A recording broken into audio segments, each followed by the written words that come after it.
Welcome to the Lit Marriage Podcast with authors and Christian relationship coaches Cassidy and Daniela Parlane. On this podcast, you will discover how to transform your marriage from autopilot mode to keeping the flame of purpose, passion, and romance lit in the marriage that God designed for you to have. Learn to love intentionally together. Are you ready to keep it lit? Here we go.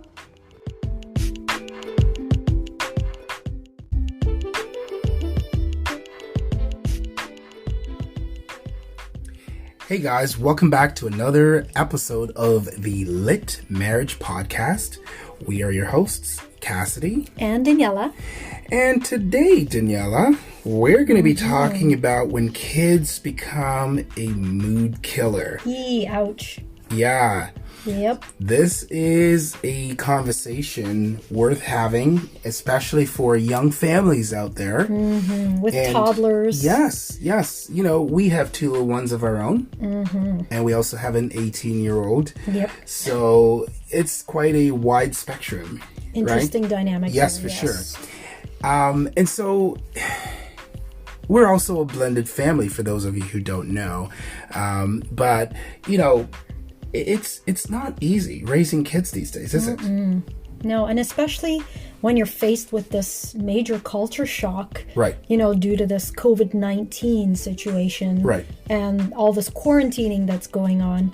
This has affected so many people's lives overnight. So there are situations where suddenly you are stuck home with your entire family and having to face the reality. Yeah, and challenges that you didn't have to deal with before. Right. You know, your kids were in daycare or in school. Right. You were both working or one of you was working, whatever the situation is. And suddenly you're in a situation where you're all home together. Right. Or maybe, you know, one parent is home that wasn't home before all right. day with the kids. You know, that can cause anybody to go a little stir crazy, especially if it's something new. Right. That you're not used to. And so we want to offer you some solutions today. We're all about solutions, but first we have to talk about the elephant in the room. Yes, right? we do. And so we want to talk to parents out there with young kids, young families, right? Who, when kids kill the mood, you know, like there's no other way to put it. Yeah, and the Bible tells us that kids, they are a blessing. They're a blessing from the Lord, and the Bible says that they are like arrows in a man's quiver. So we know that spiritually there is a blessing that comes with having children. Absolutely. But there's also the reality of raising kids. Right. And especially in today's world. And those arrows can easily backfire if you're not careful, right? So, yeah. So it could be used for the glory of God or for something else, right? That's right. But ultimately, our hope is that they will be used for the glory of God. So Amen. We want to talk to young families today out there who might be struggling with just having constant mood killing situations in the home, or it's hard to hard to find that connection with your spouse, especially because you know the kids take the priority over the marriage. And one of the things that we have advocated for many years now in our time as coaches is that we believe that the marriage is the second most important thing next to your relationship with God. That's We're going to talk a little bit about that later on, but let's dig in a little bit and talk to you about some of these challenges that you might be facing out there today. So maybe you're having limited one-on-one time with your spouse and you're not having the date nights that you should be having. And again, you're having to spend more time with the kids these days in light of COVID-19 and all that, all of us being quarantined. Like, for example, with our kids, like trying to explain to our kids that we can't go outside We can't go to the park. You can't do your usual activities outside. You can't go to the library. How do you explain that to a 3-year-old and a 4-year-old? They just don't get what's happening, and even if you try to explain it to them, so things can get a little rowdy, let's say, in the house. For right? Sure. So that's definitely something that takes away from our time together. We don't get to spend more time as young families. So definitely something to take into consideration. Yeah, totally. And especially, difficulty finding the balance between home and work life. I mean, that's another pretty big challenge. Wow. Absolutely. So how do you handle that? Like, you used to work, both of you, perhaps, and now the roles have changed pretty dramatically for some people. Like I mentioned before, you might both be home, or you may have both been working outside of the home, or one of you is home now and the other one is still working. There's something that happened. There's a dynamic that has changed. So that's another issue. Then there's also conflicting parenting styles. You've heard of the good cop versus bad cop parent.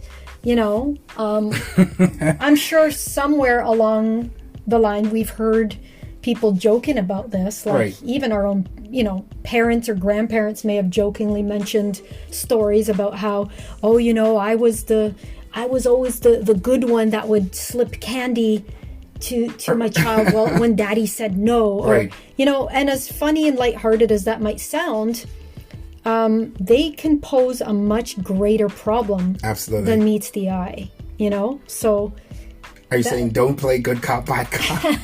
Well, we'll be sharing some solutions afterwards. Right. And also... So we talked about boredom, right? Boredom is huge. I mean, who isn't going stir crazy right now? Right. Like even adults. But can you imagine a little toddler who's constantly active and wants to run around, go to the park, wants exercise, wants change of scenery? Right. Their mind is going 1 billion miles an hour. So, how do you handle that? Yeah. How do you handle Kids that? jumping up and down on the couch, driving mama crazy. And that brings us to the fifth point is how do you deal with behavioral and attitude problems, which could be directly correlated to the boredom, right? So, and directly correlated to mood killing. That's right. Because if you have kids with attitude problems, nothing kills the mood behavioral more problems than that.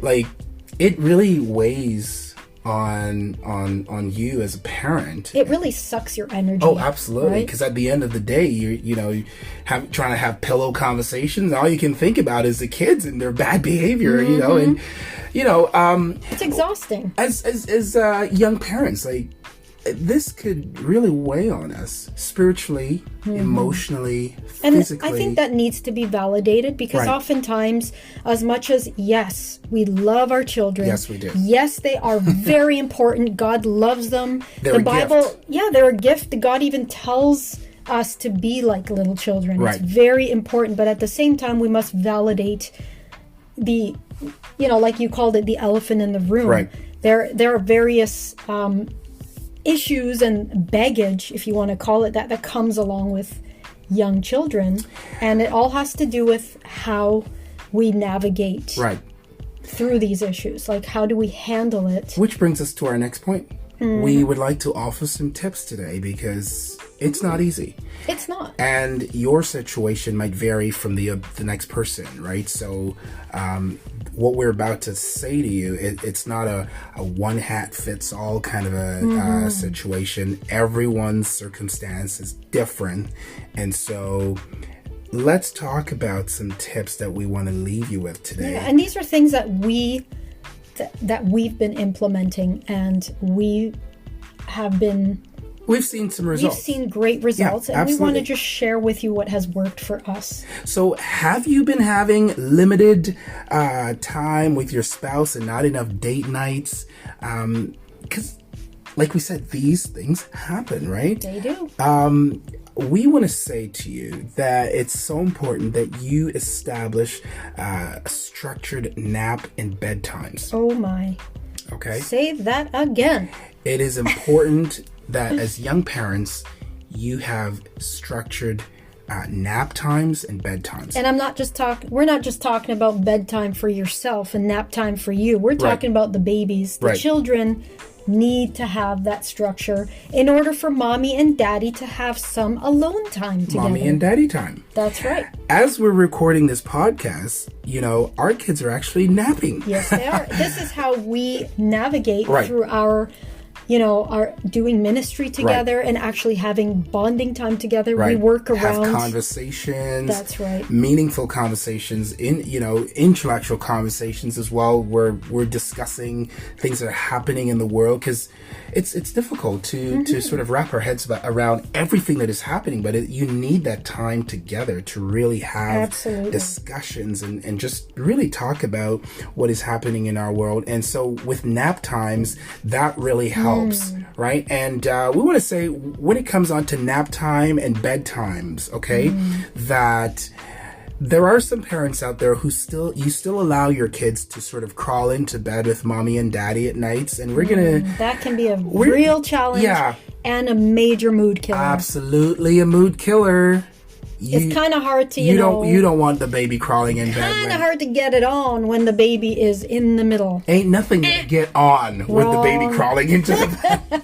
Okay. Wrong. And again, there are families out there with diverse sort of family dynamic and lifestyle.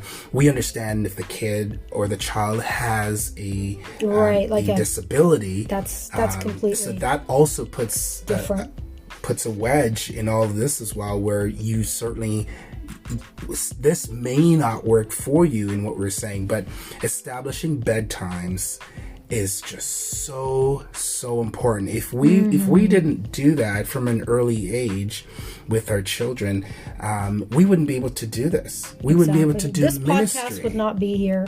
Yeah. Nor would our ministry. And so we often talk to young couples and we say to them, we stress how important it is to just really put these structures having routines in place. Is so important, because as you do this, as kids you do repetition, it's easier for the children actually become they adapt to the routine, and it becomes natural. It becomes just a way of life. A part of the everyday sort of way of getting through the day, right?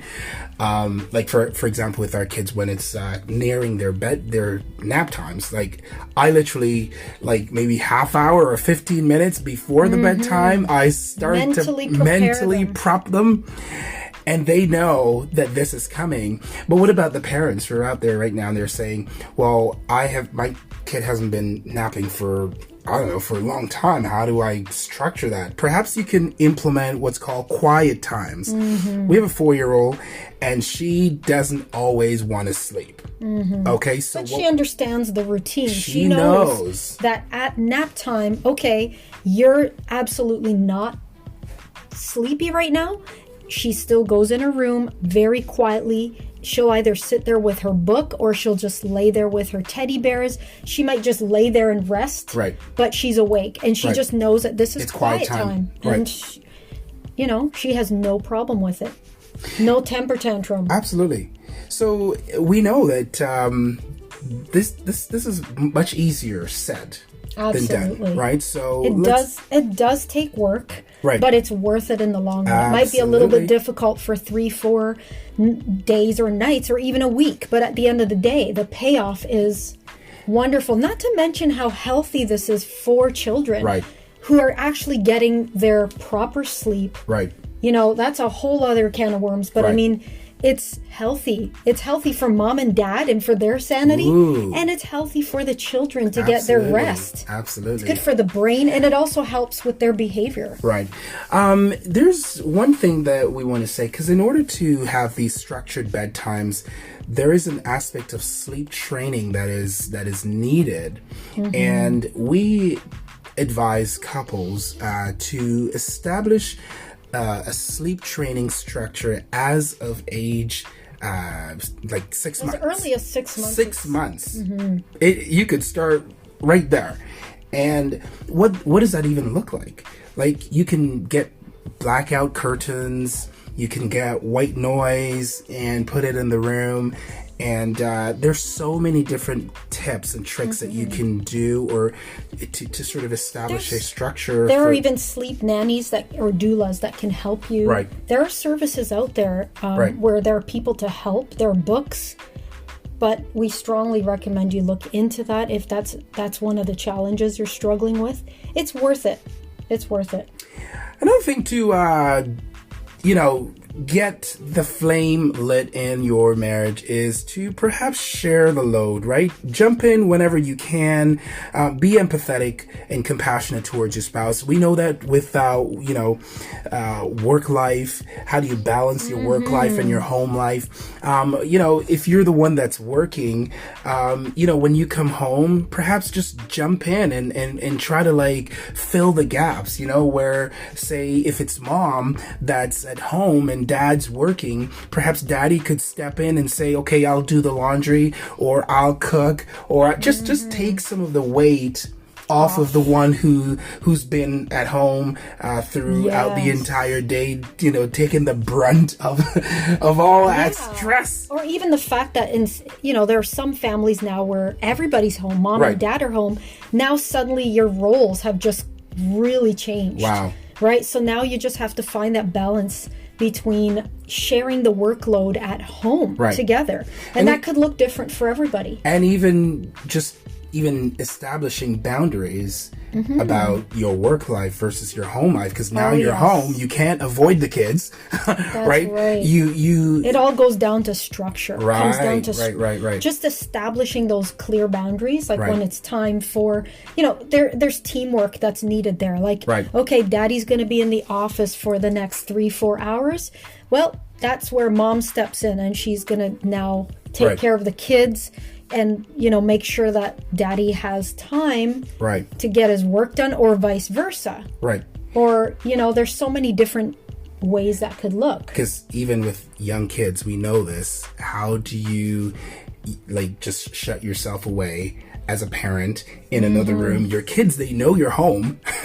And so for them, there are no boundaries, right? So it's so important that as parents, as spouse, between you and your spouse, that you have this understanding that this is sort of how we're going to cope for the time being, right? Because those conversations need to be had to avoid, having further issues interruption with your work life and your home life. So these are some tips that we want to sort of throw out there to you. And perhaps, you're having conflicts with your parenting styles. So that also could affect how you do things as well, right? So how do you deal with that? Well, just like we mentioned before, good cop versus bad cop, eliminate that completely. You need to be on the same page when it comes to your parenting. Be in agreement when it comes to the discipline in your home. This is how you establish equal authority and respect in the home. It is so important, and we've seen this firsthand. I mean, our kids know that when daddy says no, that's a no for mommy too, or vice versa. There are no questions asked, and there are times where they've tried to test that. They've tried to test their boundaries. For sure. Oh, can I have that snack? And then just to be sure, I'll go and ask daddy in front of them, Daddy, what did daddy say about that? And I can tell immediately if they're trying to play me or not. If they already asked daddy, now they think they're going to get a different answer. So just be really transparent with your children about, the rules in the home.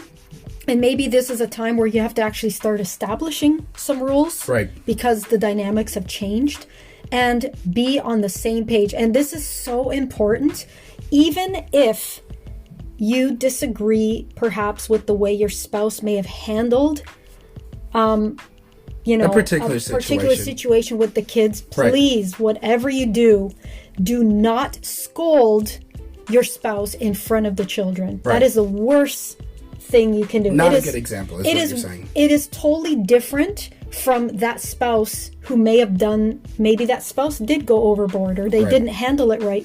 It is up to that spouse to come then gather the family and say, I need to apologize for the way I handled this, but do not scold each other in front of the kids. If you could remember that one thing, that alone can really impact it helps with kids and their behavior as well, because they're modeling, they learn how to treat each other as well, because kids fight for all manner of things. Well, you don't want to. That's the best way to undermine each other's authority over your children. Exactly, is by immediately discrediting your spouse's authority by addressing it in front of them. And for even in our own home, if one of our children even to the slightest degree disrespect their mother or father. Well, I'm speaking from my perspective. If they disrespect you as a mother, I just step in immediately and I demand an apology,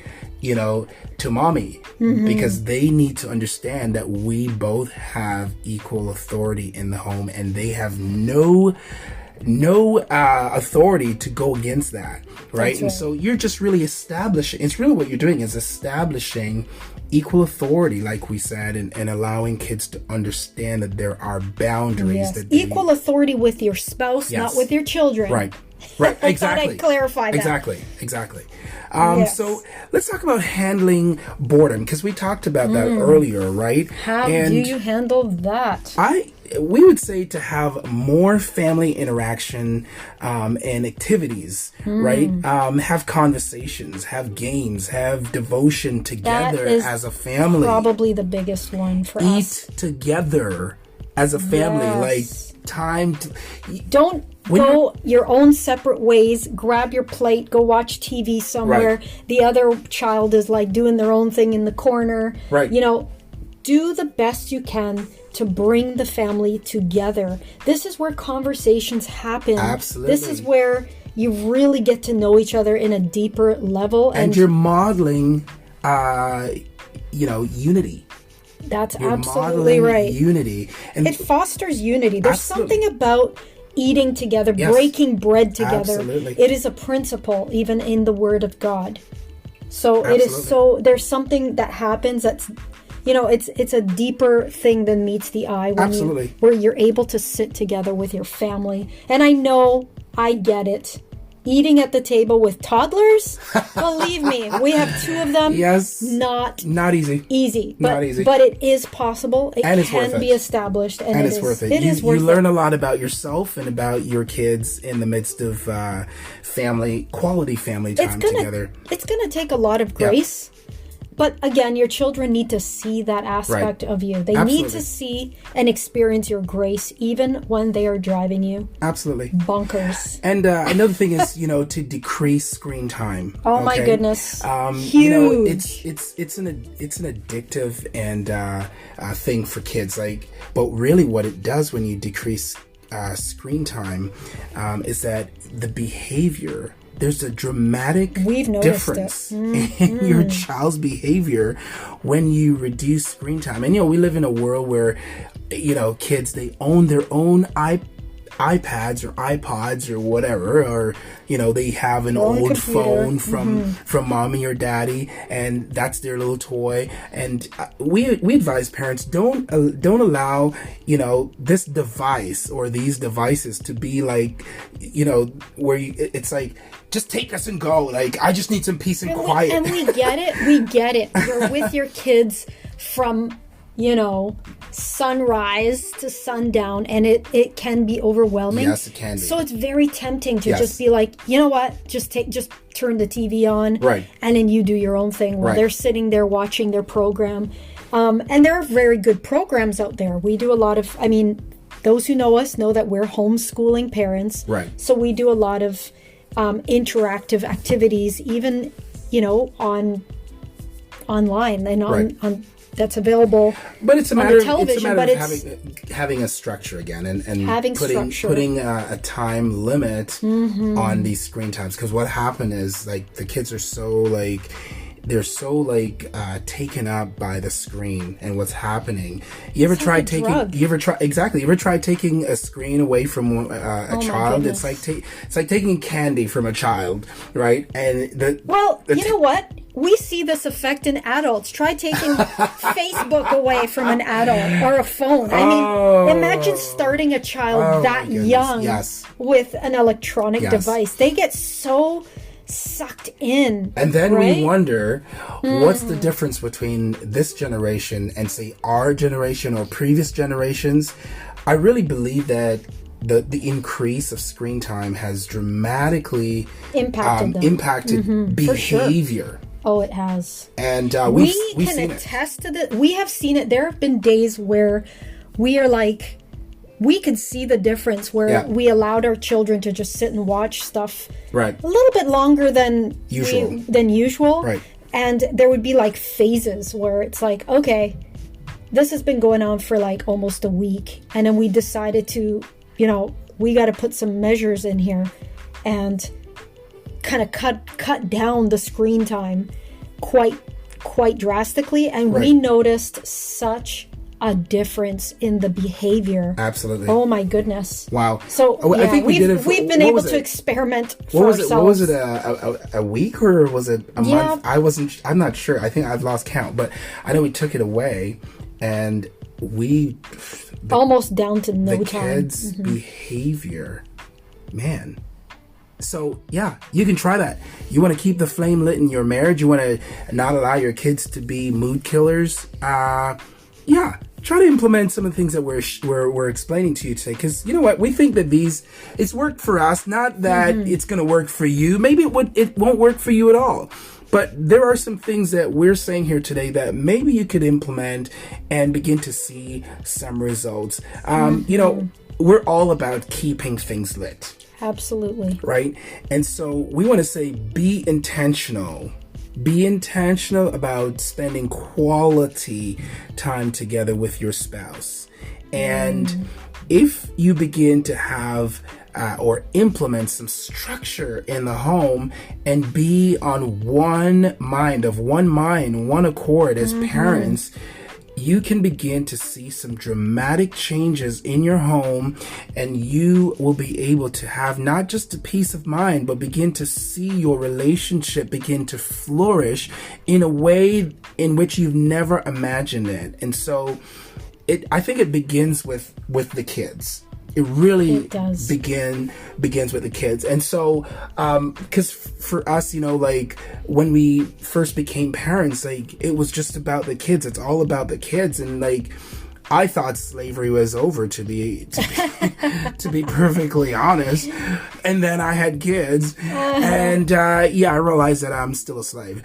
And so, we understand that it's a huge responsibility to raise children, and there are so many obligations and demands that come along with parenting. We cannot allow that to overshadow the importance of our intentional time together as spouses. For sure. And lastly, don't allow the kids to be an excuse to not spend time together. So this was the reason why we wanted to share some of these tips, because more often than not, we hear parents say, oh, if it wasn't for the kids, we just don't have time. The kids, we have kids. We get it. Yeah, but there are ways that you can structure your life around the kids so that you can be intentional about spending time together. And again, get creative. This might not work for you if, say, you have a child, that has a disability or something. We understand that. We totally get that. But for those of you out there, you really want this. You want this. Your spouse want this. You both want this, but how do we implement this? And this is what we're getting across today. If you begin to implement structure is key. Just really have some structure in the home and be intentional about reinforcing those structure. And, you could loosen up on the structure as time goes on, because things may change, things may improve, but the longer you you stick to the structure, the more it just comes naturally. It becomes a lifestyle. Right? It's a lifestyle. And again, even the Bible tells us this principle. God is order. Right. He's not the author of confusion. Right? So if you want to establish order in the home, then it begins with keeping some kind of structure and balance. Absolutely. And you'll find harmony follows thereafter. We hope that what we've said today was helpful, was edifying, was beneficial to those of you who are listening. Yes. There are many young parents out there who are listening to this, and so we truly hope that this was a blessing to you. So until next time, this is Cassidy and Daniela, and we just want to say to you, keep it lit. God bless you.